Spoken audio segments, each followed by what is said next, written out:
Introducing MicroPython Raspberry Pi Pico. MicroPython is a lightweight version of Python 3 programming language designed for microcontrollers with a minimum of 256 kilobytes of ROM and 16 kilobytes of RAM.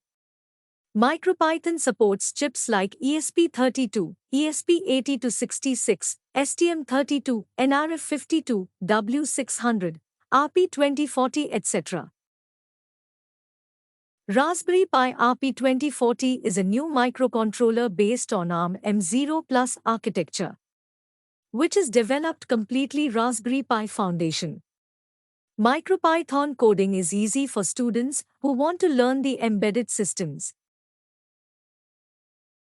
This course mainly covers the basics of MicroPython with different sections, Python 3 syntax, GPIO controlling, and will update with more robotics projects soon.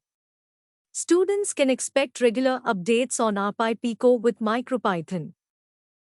Subscribe our channel for more videos.